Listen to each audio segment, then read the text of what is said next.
and the earth just kind of came out from under me, just a slab avalanche. It was getting warmer out, and I just remember I was falling, and I remember that initial just falling feeling, and I grabbed the rope so fast and so tight, it burned a line right through my glove. Episode 332, Brian Dickinson lost his sight at the top of Mt Everest, a holiday flashback. This episode of the Adventure Sports Podcast is sponsored by Action Heat. Action Heat makes the world's best heated clothing. Powered by rechargeable batteries, it's the perfect way to stay warm. Save 15% off your order when you go to action-heat.com/adventure. That's action-heat.com/adventure. You're listening to the Adventure Sports Podcast, brought to you by 180 Tech. We talk with adventurers from around the globe to bring you the inspiration and motivation you need to get started in the outdoors or to keep you moving if you're already there.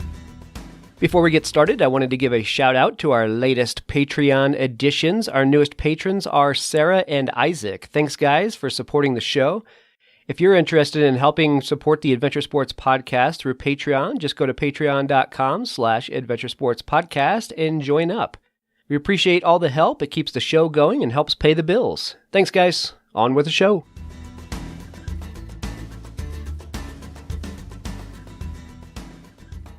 Welcome back to another episode of the Adventure Sports Podcast. This is Travis.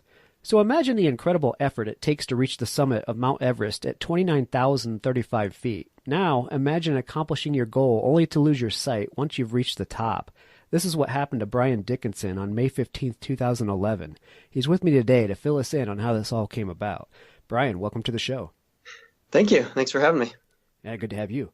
So let's dig into your background a little bit and talk about how it is you ended up becoming a climber. I don't know. I think it was just kind of the evolution of who I am. I grew up in Southern Oregon, so there's mountains there, but didn't really get into serious climbing until I guess in the early 2000s, because I was down in San Diego, living down there. I was stationed in the Navy, so I was jumping out of helicopters, as an air rescue swimmer. So I think I've always been wired a little differently, a little adventurous. But it wasn't until I moved up to the Pacific Northwest after getting out of the Navy. My wife and I moved up for grad school and just really started climbing in the Cascade Range out here. And, we got Mount Rainier and a bunch of volcanoes that are highly glaciated, and just really started upping my game. And one thing led to the other, and I decided I was going to climb the highest peaks on the 7 continents. So the 7 summits, we'll get into that in a little bit. So you started out just kind of recreational climbing, but obviously one doesn't go from day hikes up the side of a hill to climbing Everest. What were the steps that you took to finally get to that point where you wanted to take on the challenge of something like the 7 summits? I think I've always just kind of put goals out there to really challenge myself. And I think when you actually, I don't know, as a climber, the 7 summits, it's a huge thing, and it's not something that you're going to do overnight.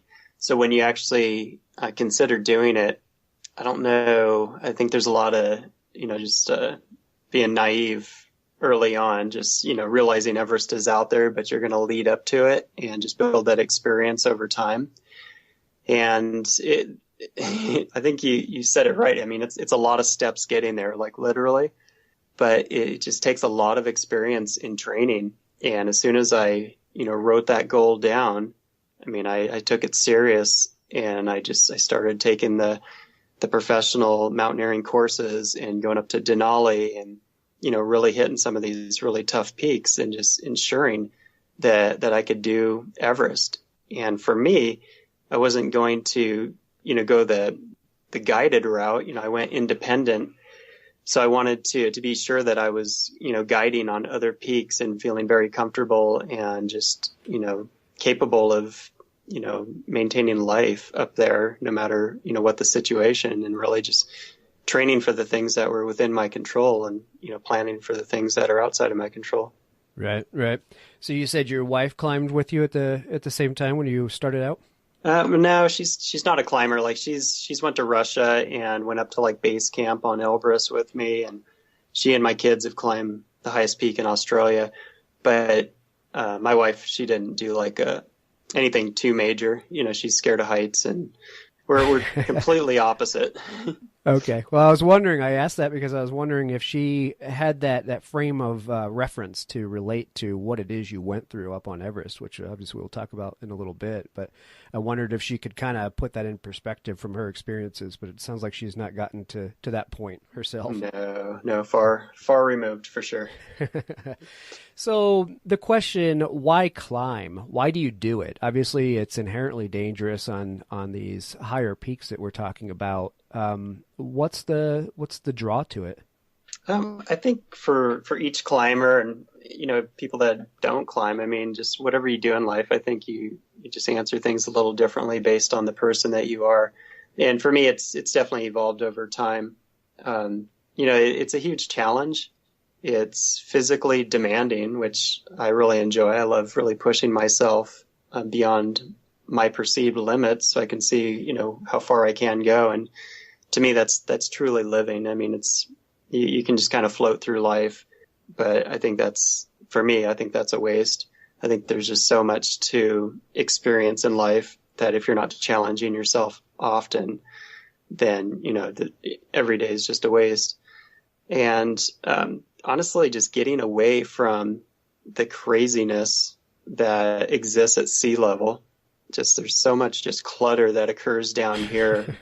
It's just, to me, it's just so amazing to just get away from that. Like I just got back from the Waddington Range up in British Columbia. It's the highest peak in British Columbia, where I was filming a movie series up there, and, a reenactment of my Everest situation.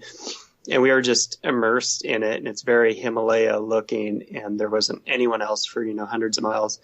And it was just, it's so amazing just to be there and to be away from everything else, just to gain that perspective. So when, I come back and the film crew and everyone comes back to sea level, you just have that perspective, and you can just kind of like look at things a little differently. And then after time, you get, reacclimated to craziness down here, and you got to kind of get away to filter it out again.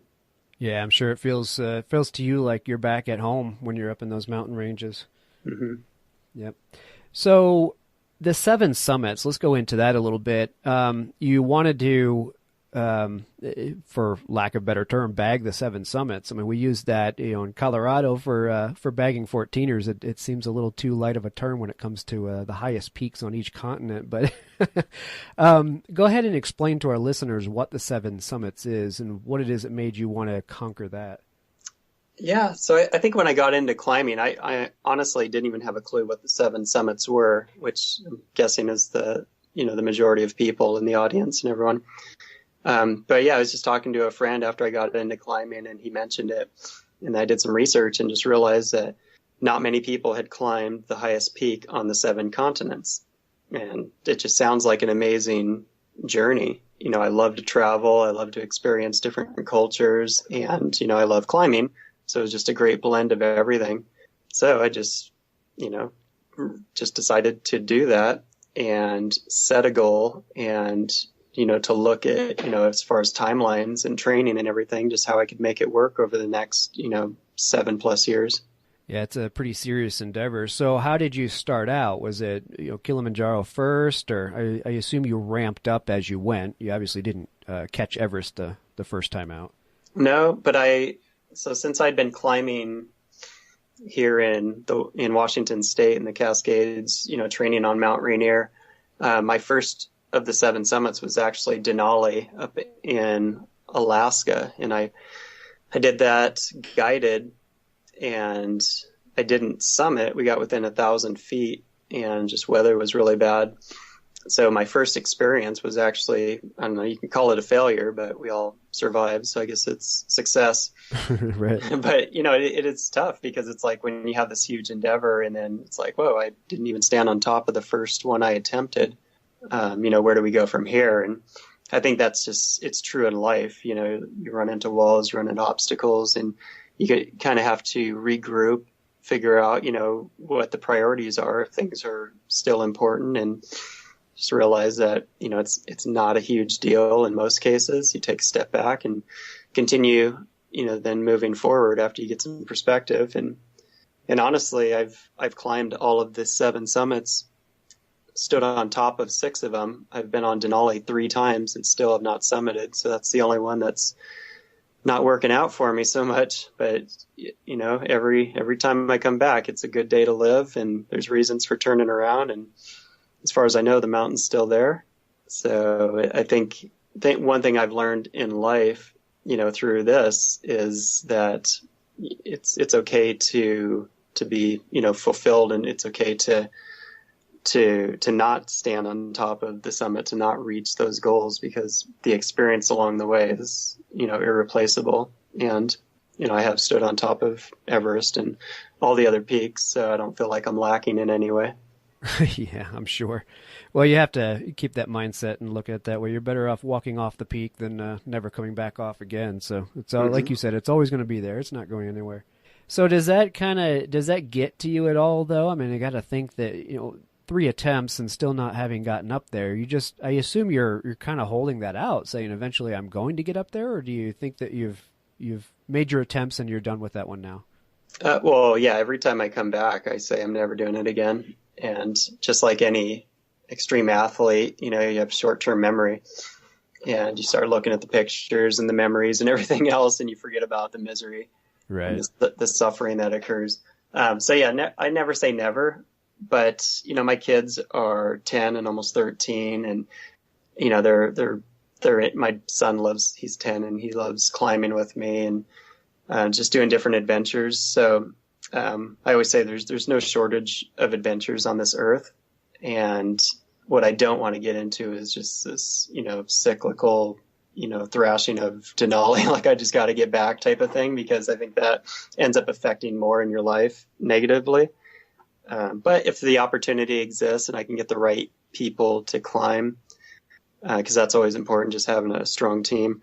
It's an amazing mountain, and it's always out there, and I do like to accomplish my goals. That's why I say never. But at this point, you know, I don't have like a huge yearning to go back. But it's funny because my climbing Sherpa that I climbed with on Everest reached out and actually wants to climb it. So I thought that would be a cool thing to kind of reunite and climb it together. So he wants to climb Denali. Mm-hmm. Wow, that's cool. Yeah. So you guys really build a bond with your Sherpas out there. I mean, you kind of, you know, from us, the bystanders, you know, down here looking up at the Everest and you guys climbing it, you always think, well, you know, it's a business for these guys. They're going up and they're guiding you or helping you up the ascent. But you guys build more of a bond from the sounds of it with these guys than we even realize. Yeah. Sherpa are just amazing people. And I can't speak for every climber or every situation, but for me, since I was independent, you know, I didn't go with a guided group. I had some Sherpa support down lower, like the porters that, you know, help carry stuff in the 38 miles on foot to base camp, and then some helping, you know, up on the mountain, you know, just bringing different supplies and food up to different areas. But Pasong was a climbing Sherpa that I was just basically paired with. We just climbed together the whole time. And yeah, we email often, you know, he's on Facebook, and just an amazing person. When you're having this experience, you know, in the death zone with someone else, you know, it's hard not to just become a lifelong friend. Yeah, I'm sure. So is it common for these guys, the Sherpas, to get out around the world and be able to climb other peaks themselves? Or, I mean, I being a little naive about mountaineering and, you know, Everest and the highest peaks, I would sit here and assume, well, they pretty much are stuck there helping people climb Everest, but maybe not. Is that normal for them to be able to get out and do it in other places? I think it depends on the individual. I mean, there's some in older school Sherpa that they kind of do the trekking deal. They're not even climbing Everest. There's so many peaks over there in the Himalaya, in Tibet, and different areas that they're, you know, just going in trekking to these different locations, and maybe some of the smaller peaks, which are still huge in comparison to other peaks around the world. But yeah, some definitely get out, you know, and it's a small community. Like when I was down in Antarctica, you know, I ran into a Sherpa down there. There was one in Antarctica. It was cool. So we climbed down the mountain together, and, you know, just different mountains, like on Denali, saw another one on Rainier. And so, yeah, like Basong, the one that I was partnered with, he's definitely trying to get out and explore the world, which is great. And he's, getting his education and everything. So yeah, I think it's a blend just like anywhere else. Hey, we have a new sponsor on the Adventure Sports podcast. I'm excited about this one. I've been wondering for a long time when active technology was going to be incorporated with clothing to do cool things, and here's an example. This is Action Heat. Action Heat is a line of clothing that actually weaves heating elements into the clothes. It works similarly to how a car seat is heated, except that it runs off a little rechargeable battery pack. And this battery pack can last up to 12 hours on a charge. It can also recharge your cell phone or other devices, so it's multi-purpose. And they have all kinds of options here. Hats, they have jackets, they have shirts, they have socks, they have gloves, they even have undergarments like long johns. Man, they will keep you cozy from head to toe. I can see using this motorcycle riding up the lift at the ski area, watching a ball game. Anytime I need that little extra boost of heat, this stuff really fits the bill. So, Action Heat, you can get it at action-heat.com/adventure. Please do use the /adventure for two reasons. For one, that's how they know that you heard about them from us. For two, it saves you 15%. So how cool is that? Your holiday shopping is done. All you have to do is go to action-heat.com/adventure. While doing your holiday shopping this season, why don't you drop by our site at 180tech.com and pick up a camp stove for the adventurer on your list. The 180 Stove, 180 Flame, and Bearline Plus are all made right here in Colorado and sure to make your loved one a happy camper. It's a great excuse to treat yourself to something special as well. Visit us at www.180tack.com.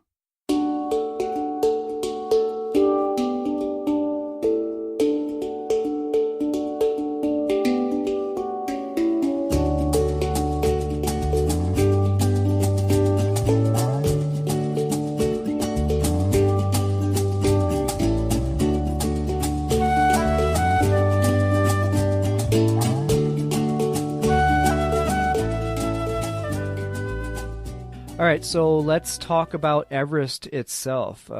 This is where the story took place. So, why don't you just start off from the beginning?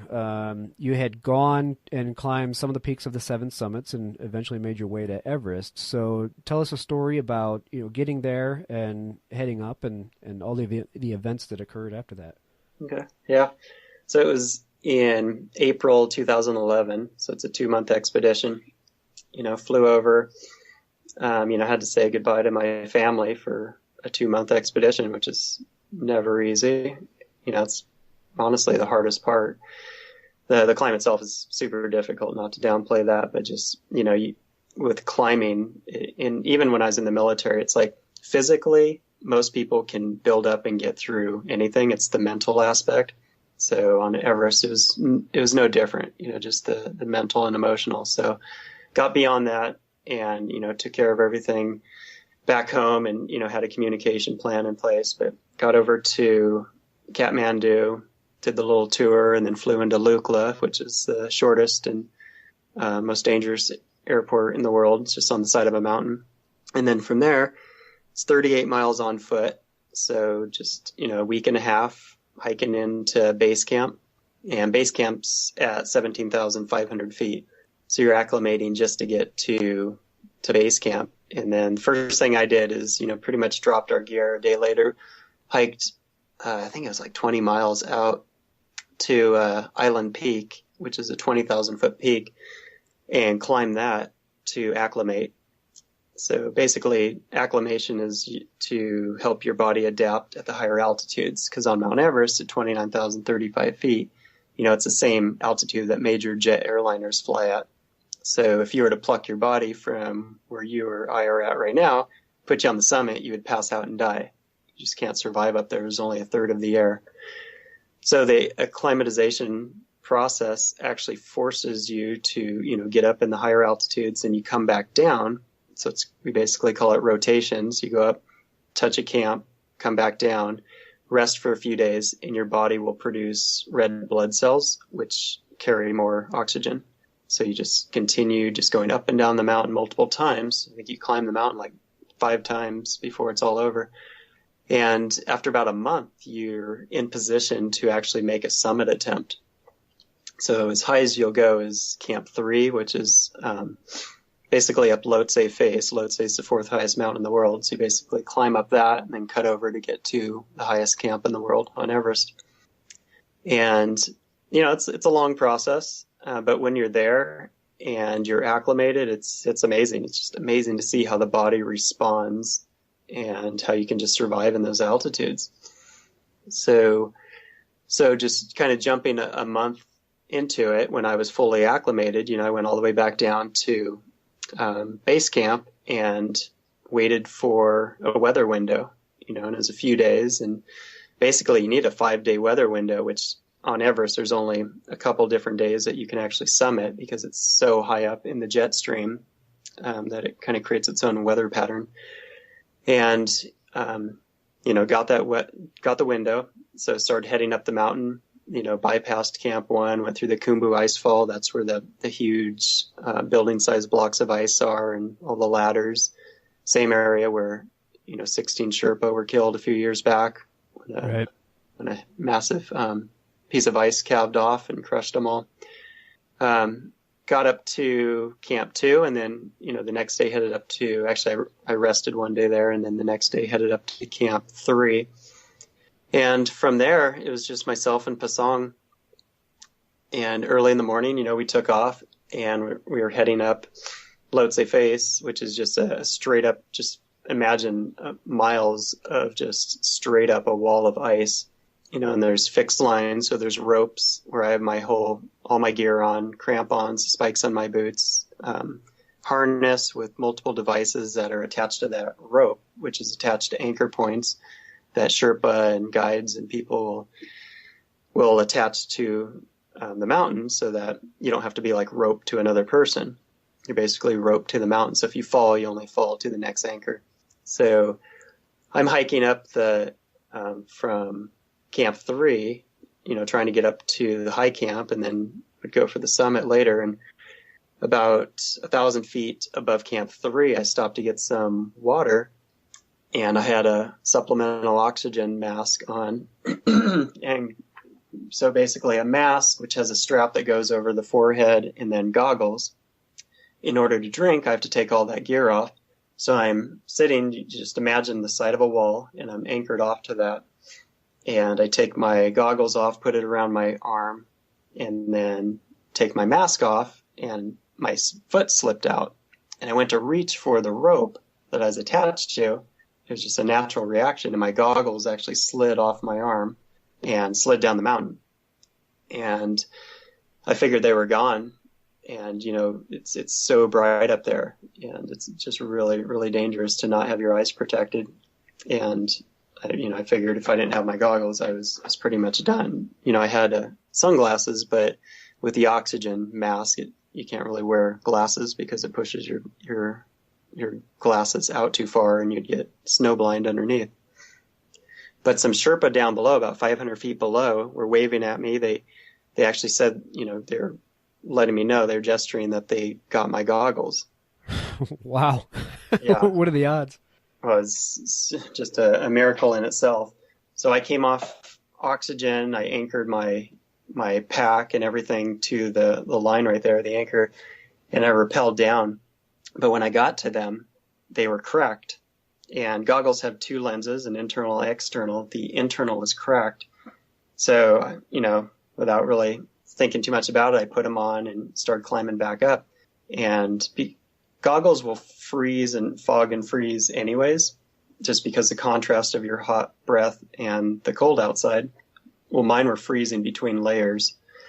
So I ended up wearing them, got back to my pack, made it up to high camp, and just could barely see getting up there. And it was really windy. There was 70-mile-an-hour gusts hitting us. Most people didn't summit that day. A couple people did, but in fact, a Japanese climber actually died that day on the summit, near the summit. So I ended up, in the early afternoon getting to high camp, and Pasong was already there. He was in the tent. I showed him my goggles. They're cracked. And I ended up just ripping that internal lens out, not realizing at the time that would cut their effectiveness in half. So we laid there in the tent, the winds were whipping, and, we made some radio calls down to see how the weather was going to be if we can make a summit attempt, because we're now at 26,000 feet. We're in the death zone, and they call it that because there's only a third of the air.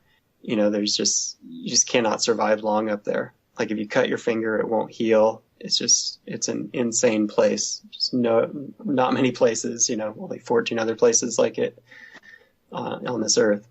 And the weather was looking good. It was going to be calm through the night. And then the next day, like 50-mile-an-hour gusts were going to come. But by that time, we should have been able to get to the summit and down. So about 8, 9 o'clock that night, we got all prepared and we started heading out. And we made our way across the ice bulge, like a 1/4-mile ice bulge, and then started heading up to the top.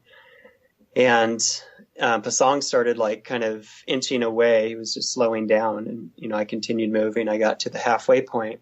It's called the balcony at 27,500 feet, and I waited for about an hour for Pasang, and he finally showed up, and he wasn't feeling good. In fact, he threw up, and I figured, okay, then we're probably going to head back. And he assured me he was fine. He wanted to continue.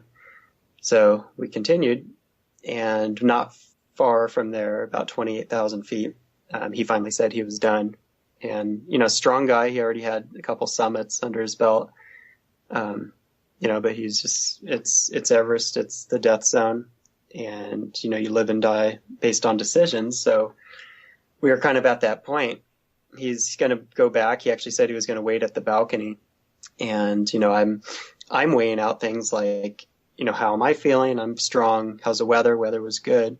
But most importantly, how was Pasang? And he, again, assured me he was fine. He was going to wait right there and gave me an extra oxygen bottle, buried it right in the snow right there. And, said, go to the top and I'll meet you back at the balcony. And he ended up going all the way back down to high camp. I wouldn't know that till later. And that's fine. Again, it's in the death zone. You got to do what you do to survive. So I continued up and, climbed up the South Rock Step, which is a rock climb, at above 28,000 feet. It's a lot of effort, but got to the top of that, and that's when the sun was rising. And, I'm hanging out at like 28,000 feet. It was such an amazing moment. I got video of the sun basically rising behind Everest, casting this perfect pyramid shadow down over the Himalayas. It's just one of those moments that just never, ever forget. And, continued up, got to the south summit, went across the Cornice Traverse, which is an area which is a 2-mile drop on each side of you, like 2 miles straight down. It's like 2 feet wide. But on the right side, it's 2 miles straight into Tibet, and on the left, 2 miles straight down into Nepal. So it's a pretty unforgiving area. Got to Hillary Step, which is the last major obstacle. It's a 40-foot rock climb. Just kind of bounced over that, and then I could see the true summit. And just those last moments, just taking those steps towards the summit is it's so much to process in the moment, because you worked so hard to get there, and then to finally be there and just to have that realization, that you are on the top of the world and the only person there, completely alone. So I, just took it all in, took some pictures, took the highest selfie in the world, and then made a radio call down and just let everyone know that I was there. And they were, cheering, and a guy that was down at Camp 3 moving to the high camp that day, got on and congratulated me and, basically said, be careful on the way down. And, actually said, you and Pasang, be careful. And that was my first indication that no one realized I was alone. So I let him know, like, well, Pasang went down like an hour ago. And he's like, oh, you're alone? He's like, well, be careful. I'm like, okay. So I sat down, got a snack, got some water, and, you spend a month or so getting to that point, and you can spend less than an hour taking it all in. And I gathered all my stuff and started moving down. And about 10, 15 feet into it, everything just went completely white. And at that moment, I just I dropped to my knees and grabbed the rope that I was attached to and just realized what had happened. I went snowblind. And with snow blindness, like when it happens, it happens, and everything is just bright white and very painful. Like if you broke chips, like potato chips in your eyelids, it's just scratching in there, and it's so bright. It'd be like if you put a light bulb within an inch of your face, you can't see anything. You could put your finger in front of that light bulb and you'd know something moved, but you just cannot see anything. Wow. And, without overthinking it, without panicking, in the military, that's one thing they drilled into the job that we had is you panic, you die. And I think a lot of that just came back. I stood up and just started moving, just slowly, one step in front of the other, just very deliberate steps, very slowly, just holding onto the rope so tight and, using my other senses, but really trying to use my eyes. I'm not normally blind, and they just weren't working. And it was very frustrating. It was very painful. I just kept moving, and I don't know. I felt this presence around me the whole time. Like I never felt alone. But I didn't really think too much about it. I don't know. I just never felt alone, and I just, kept moving, and I would be so thirsty. I would just have to stop and find my water, drink my water, and then, put it back. And it's just this long process, and, made it to the top of Hillary Step, basically just kind of pendulum down that thing. And, just so lucky I didn't like break a leg or anything coming down. I just kind of slid down very ungracefully, got across that Cornice Traverse, the 2-mile drop on each side area. Winds were kicking up. I could hear them. They would come up over the ridge, and I would just hunker down and let it pass over me. And then I'd get up, take another step, and it was just this long process. Got to the south summit and lost a crampon there. Thing popped off, and I took a major fall down that, where the rope actually shock loaded. And honestly, the whole way down, that was the most scary part of it, where I was just falling uncontrollably, just could not see anything. And then that rope just shock loaded. My mask was ripped from my face. My heart was just racing out of my chest. And, I righted myself, grabbed my oxygen, took some deep breaths, and saw this blurry object, a little bit above me where I'd fallen. And I remember just crawling up to it, and it was my crampon. It's like miracle number 2 at this point. Holy cow. Like counting my miracles. And I remember just reaching that and just, cutting out a little shelf and getting it back on and just cinching down both of them. And I stepped to my right, which would be back towards the rock, the South Rock Step, to try to come down the rock instead of the snow. And the earth just kind of came out from under me, just a slab avalanche. It was getting warmer out. And I just remember I was falling, and I remember that initial just falling feeling, and I grabbed the rope so fast and so tight, it burned a line right through my glove.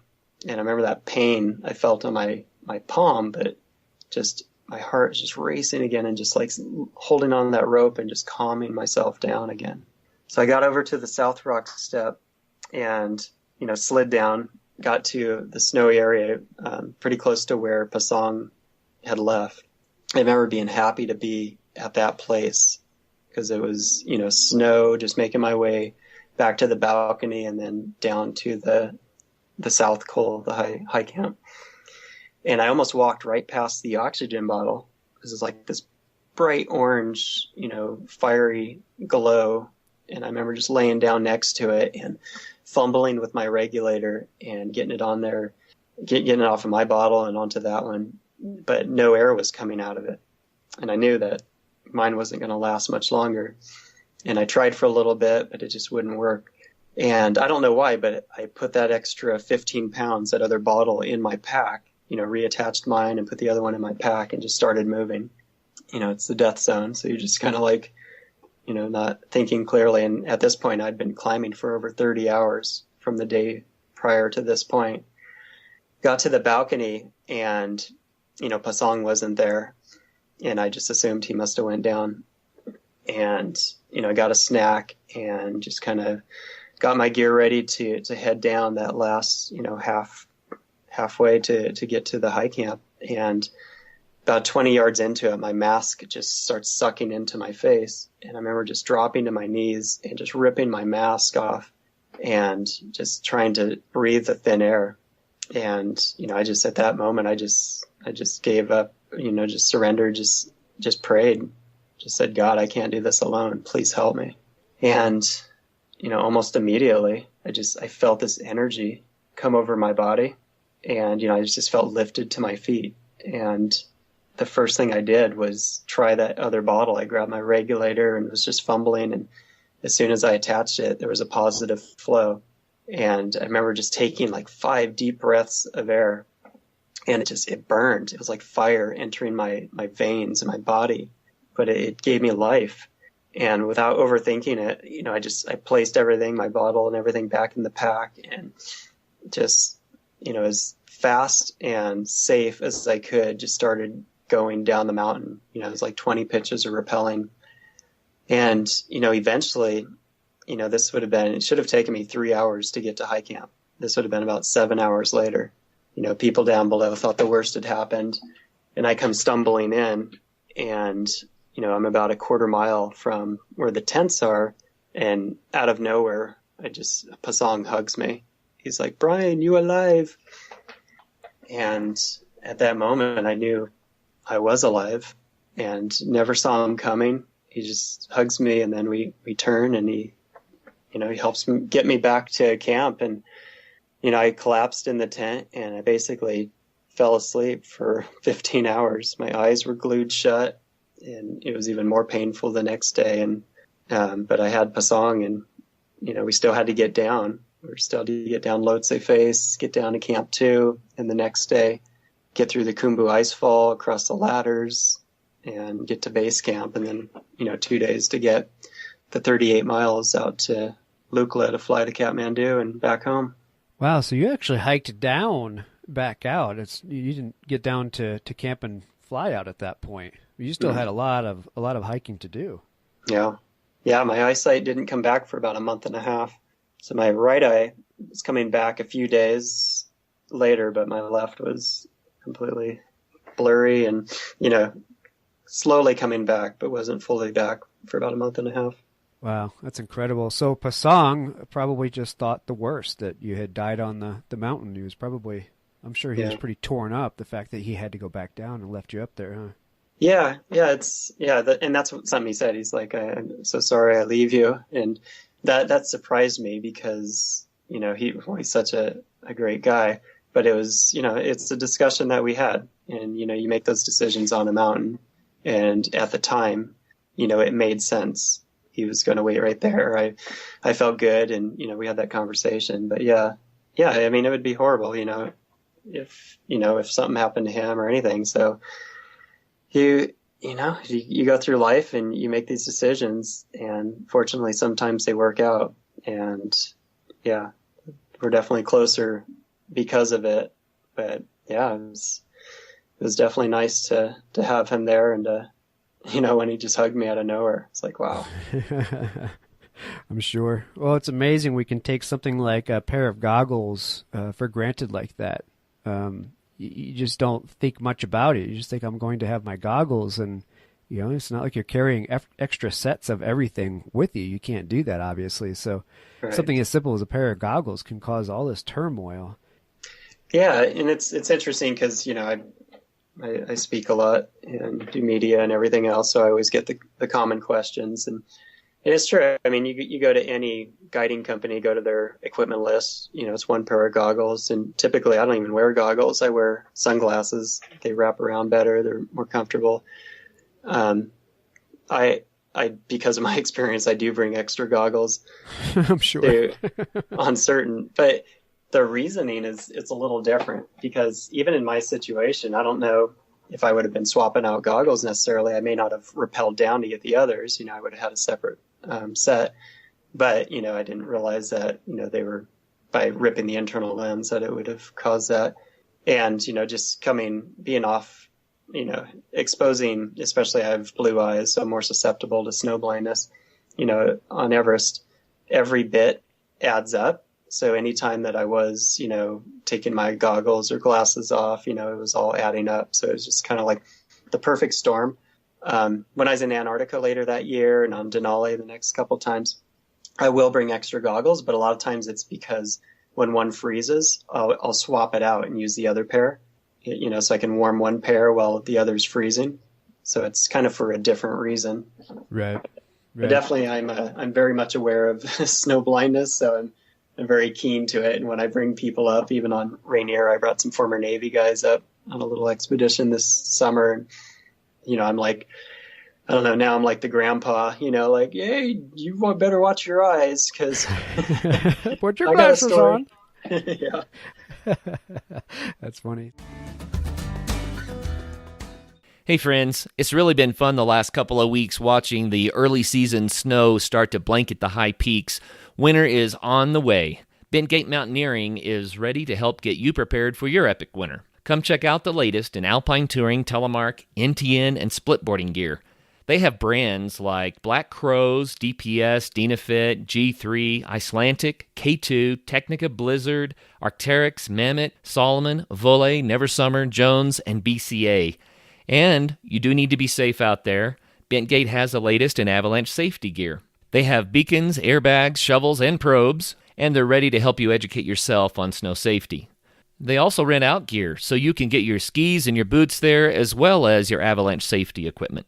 What's more, they also have free demo ski days at local resorts, so you can try out the latest gear. Now, how much fun does that sound? So swing by Bentgate in Golden, Colorado, or go to bentgate.com to find your new gear, as well as to get updates on all of their events.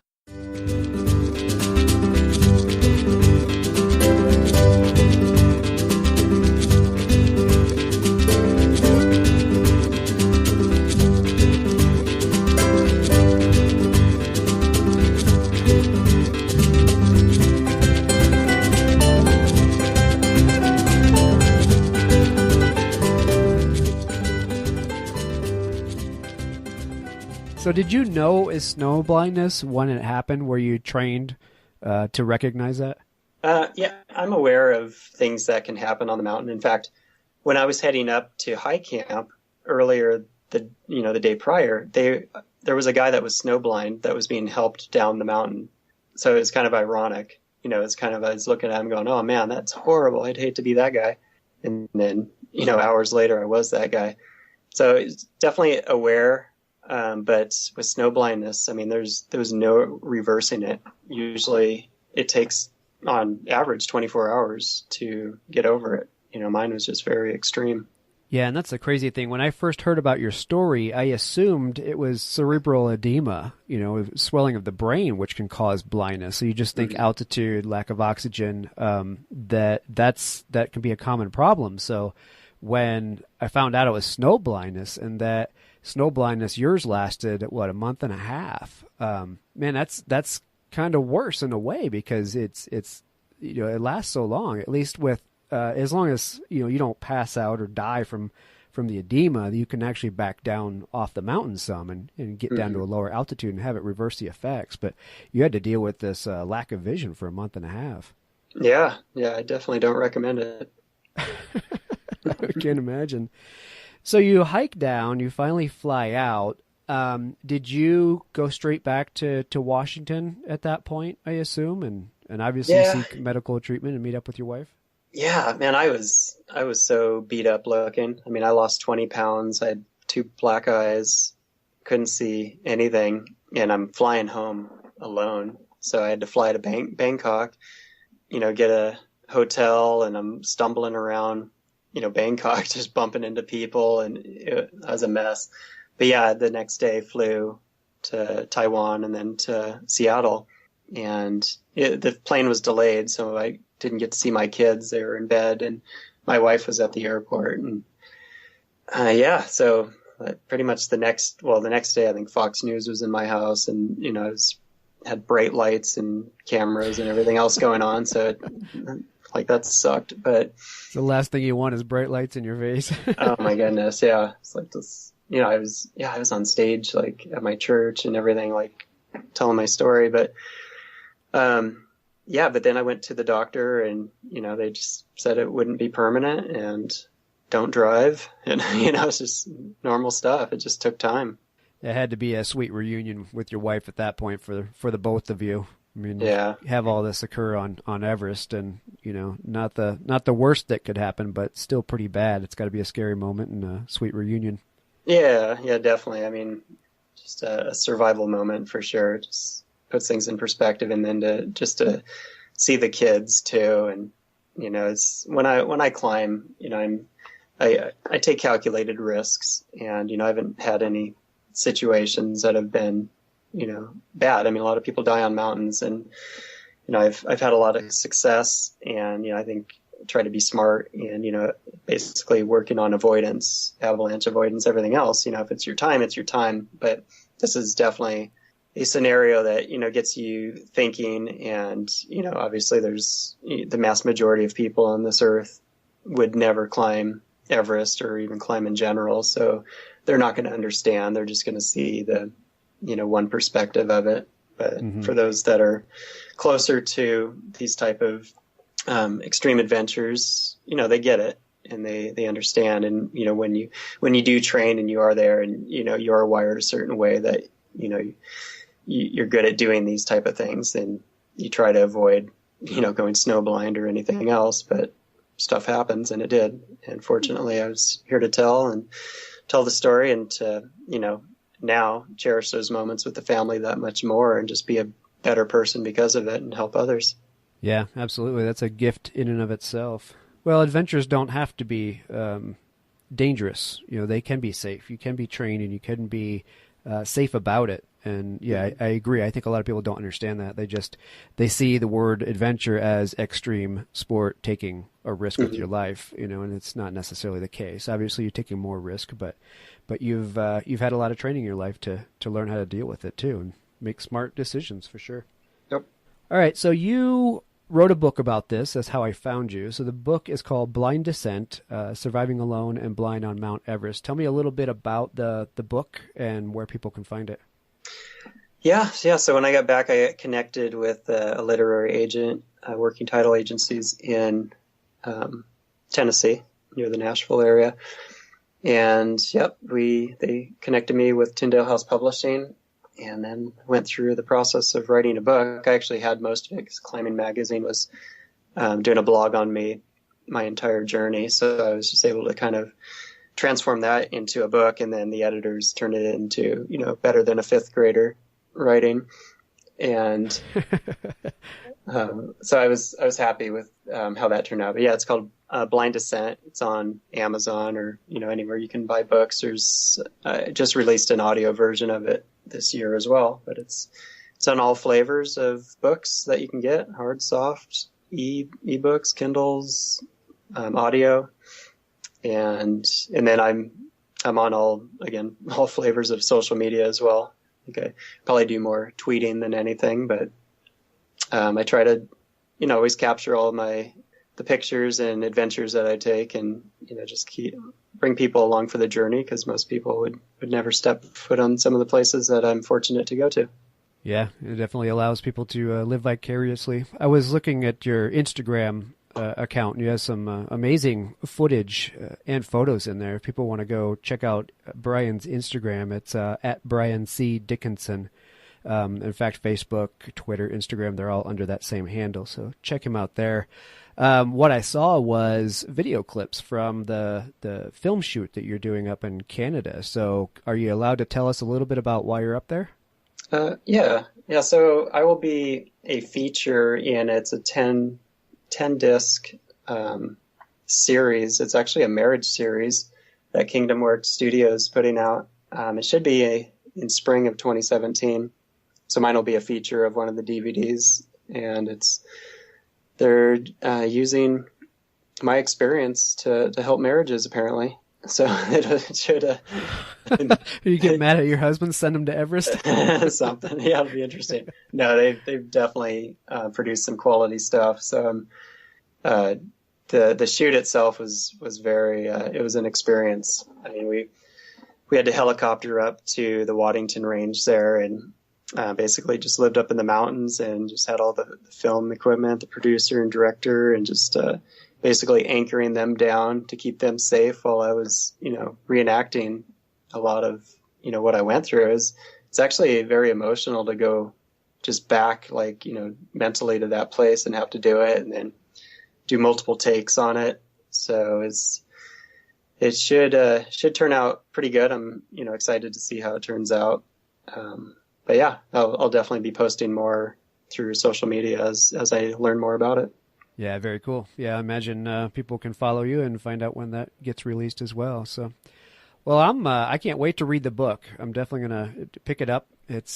I'm fascinated with your story, and obviously happy that you came back to us to be able to tell it. It was just an amazing recount of an amazing journey that you had. So thank you very much for spending the time and telling our listeners about it, and hopefully they'll go out and follow you and check out the book as well. Yeah, no, I appreciate you having me on the show. Yeah, my pleasure. And we will put all the links up under the show notes to your website and to the book. In fact, we have a ASP bookshelf that we use to put all of our authors' books in there. So if you guys want to go find Brian's book, so check out our ASP bookshelf and you can find it in there. And I think that'll do it, Brian. Thanks so much for joining me. All right. Thanks a lot. I appreciate it. All right. Have a good evening. Thanks. Coming up on Thursday's episode, we're going to have another holiday flashback with Roger Thompson. He'll be here to talk about adventure travel stories. Until then, I hope you're enjoying the holidays and make sure you get out to have some fun. Hey, before you run off, why don't you join our Facebook group for the Adventure Sports Podcast? Just look it up. You can chime in on other people's adventures and post your own. And consider helping to support the show by becoming a patron at patreon.com/adventuresportspodcast. There's a link at the top right-hand corner of our site as well. Now, until the next episode, get out and have some fun.